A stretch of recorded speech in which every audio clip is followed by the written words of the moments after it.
เมืองหาดทรายฟองเริ่มสำรวจพลเมืองและที่อยู่อาศัยปี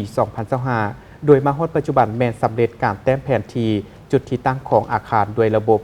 GIS ซึ่งสำเร็จแล้ว 61 เขต วันที่ 9 พฤษภาคม 2025 ทานคำคูณใบลาตีห้องหัวหน้าแผนกแถลงข่าววัฒนธรรมและท่องเที่ยวนครหลวงวิจันทร์พร้อมคณะซี้นำเวียกงานเดินสำรวจพลเมืองและที่อยู่อาศัยครั้งที่ 5 คันนครหลวงวิจันทร์ที่ได้รับผิดชอบอยู่เขตเมืองหาดทรายฟองได้ลงมาติดตามเพื่อซี้นำเวียกงานดังกล่าวอยู่เมืองหาดทรายฟองและในโอกาสดังกล่าวก็ได้รับฟังการรายงานจากทานหัวหน้าห้องการแผนการและการลงทุนในนามกองเลขาที่รับผิดชอบประจำอยู่เมืองหาดทรายฟองต่อกับการจัดตั้งปฏิบัติเกี่ยวกับเวียกงานการลงเก็บกำข้อมูลอยู่ภาคสนามของบรรดานักเดินสำรวจอยู่คันเมืองหาดทรายฟองที่ได้จัดตั้งปฏิบัติในระยะผ่านมาตามข้อตกลงของนายกรัฐมนตรีเลขที่ 133/นย.ว่าด้วยการจัดตั้งปฏิบัติการเดินสำรวจพลเมืองและที่อยู่อาศัยทั่วประเทศครั้งที่ 5 ปี 2025และข้อตกลงเลขที่ 103/นย.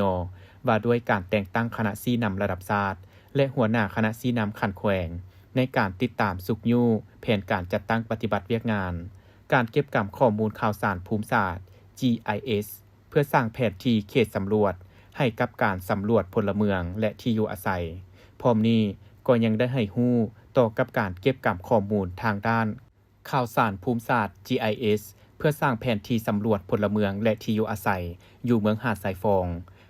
ทางด้านสภาพรวมในการเก็บกำข้อมูลภาคสนามซึ่งเมืองหาดทรายฟองมีทั้งหมด60 บ้านมี 22,422 ครอบครัวและมีพลเมืองทั้งหมด 100,000 กว่าคนแบ่งเขตสำรวจออกเป็น125เขตส่วนการเก็บกำข้อมูลภาคสนามนั้นแม้นมีทีมงานของนักเดินสำรวจทั้งหมด18 ทานและนักกวดการ1ทานที่มีรายชื่อจากห้องการอ้อมข้างเมืองโดยแม่นทางของการแผนการและการลงทุนเมืองหาดทรายฟองได้เฮ็ดหน้าที่เป็นเจ้าการประสานสมทบกับห้องการและก่อเฮ็ดให้เวียกงานเดินสำรวจเก็บกำข้อมูลภาคสนามได้รับผลสำเร็จในนั้นนักเดินสำรวจแต่ละทานก็ต้องได้มีความพร้อมและความรับผิดชอบต่อหน้าที่ด้วยความเอาใจใส่เพื่อเฮ็ดให้การเดินสำรวจอยู่ในแต่ละเขตนั้นมีผลสำเร็จสำหรับการสำรวจแม่นได้ริเริ่มจัดตั้งปฏิบัติมาตั้งแต่วันที่ 7 เมษายน 2025โดยมาฮอดปัจจุบันแม่นสำเร็จการแต้มแผนที่จุดที่ตั้งของอาคารด้วยระบบ GIS ซึ่งสำเร็จแล้ว61เขตยัง64เขตเท่ากับ48ส่วนห้อย